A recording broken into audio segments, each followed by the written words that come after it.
সংসদের জরুরি অধিবেশন ডেকে কোটা বিষয়ে আইন পাশ না করা পর্যন্ত শিক্ষার্থীদের আন্দোলন চলবে। এই হচ্ছে বৈষম্য বিরোধী ছাত্র আন্দোলনের ঘোষণা। দর্শক, আসলে শেষ পর্যন্ত বিষয়টি সরকার এবং সংসদ নির্বাহী তারা ছাড়া যে এটি সমাধান হবে না, এটি পরিষ্কার। বাংলাদেশের আইন আদালতের যে অবস্থা, তাতে তারা স্বাধীনভাবে একটি ঘোষণা দেবে, সেটি যে সম্ভব, মানে সেটি যে অসম্ভব, এটা মোটামুটি ধারণা করা যায়। অনেকগুলো প্রেক্ষাপট, এর ব্যাকগ্রাউন্ড আর আমি যাচ্ছি না। সম্প্রতি যে হাইকোর্ট রায় প্রকাশ করেছে, সব কোটা বজায় রাখতে হবে, প্রয়োজনে বাড়ানো কমানো যাবে। তার মানে কি, সরকারের উপর, সরকার যদি মনে করে যেটা আছে এটা, তারপরে তারা ইচ্ছা করলো বা ইচ্ছা না করলো। তার মানে এই বিষয়ে যে একটা আইনগত সাংবিধানিক অধিকার থাকবে সাধারণ শিক্ষার্থীদের, সেটা কিন্তু না। পুরোটাই সরকারের উপর ইচ্ছা মর্জি মাফিক। মনে করেন এখন আওয়ামী লীগ সরকার, সে তার মতন করবে, এরপরে যদি বিএনপি আসে তার মতন করবে। এই হচ্ছে আমাদের টোটাল পুরো চাকরির সিস্টেমটা সরকারের ইচ্ছা অনিচ্ছার উপরে ছেড়ে দেয়া হচ্ছে। এই ক্ষেত্রে কোনো আইন, যেটা আমি মনে করি যে ছাত্ররা খুব যৌক্তিকভাবে তুলেছে, যে সংসদে জরুরি অধিবেশন ডেকে আইন করতে হবে। আইন করার আগে অবশ্যই সবার সাথে আলোচনা করতে হবে। এই সংসদে আইন করাটাও আর একটা বিপদ। মানে আমাদের যতগুলো সাংবিধানিক প্রতিষ্ঠান আছে, সবগুলো প্রতিষ্ঠানের উপর পরিপূর্ণভাবে যে আস্থা, সেই আস্থার জায়গাটা নেই। এই সংসদ, সেখানেও সমস্যা, সব দলের পার্টিসিপেশন নেই। তারপরে আইন আদালত, সেটা কিভাবে চলে তার অনেক আলামত থেকে মোটামুটি সবার একটা যে মনোভঙ্গি বা অবস্থা, অধিকাংশের যেই অভিব্যক্তি, তাতে হচ্ছে যে না, আদালত কি, আসলে সরকার যা তাই। ভালো যে আজকে খুব বড় ধরনের সংঘাত ঢাকায় হয়নি। পুলিশের ব্যারিকেড ভেঙে শাহবাগ মোড়ে আন্দোলনকারী শিক্ষার্থীরা, কুমিল্লায় সংঘাত হয়েছে, তারপরেও পুলিশের বাধা ঠেলে ঢাকা চট্টগ্রাম মহাসড়ক অবরোধ, আগুন জ্বালিয়ে বিক্ষোভ। এর বাইরে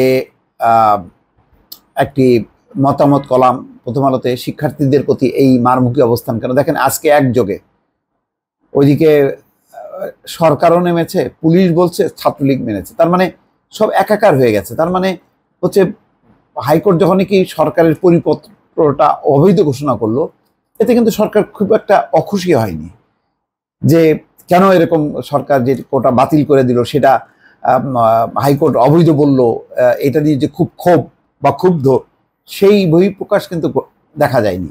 ছাত্ররা যে পরিমাণ বিক্ষুব্ধ হয়েছে, অন্য এই দলেরই যে ছাত্র সংগঠন, তাদের মধ্যে কিন্তু সেই ক্ষোভ বিক্ষোভটা দেখা গেল না।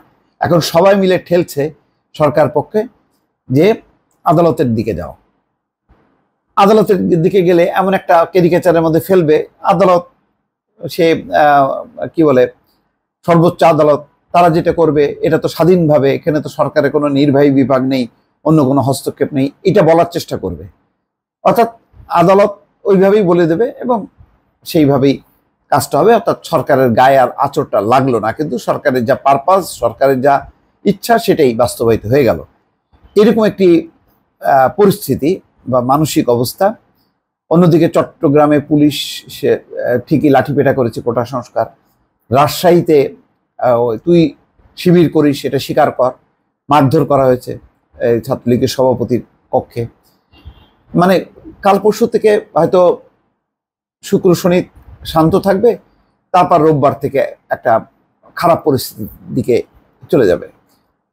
স্বাভাবিকভাবেই আজকে শিক্ষার্থীদের যেই দাবি সর্বশেষ, যে সংসদের জরুরি অধিবেশন ডেকে এই বিষয়ে আইন করতে হবে। ওই খেয়াল খুশি মতন সরকারের উপর রাখা যাবে না, কেননা গত 6 বছর 18 সালে করার পরে তারা সংস্কার করেনি। 6 বছর ধরে তারা এটা ঝুলিয়ে রাখলো, আজকে তারা চট করে এটা বাতিল করে দিল।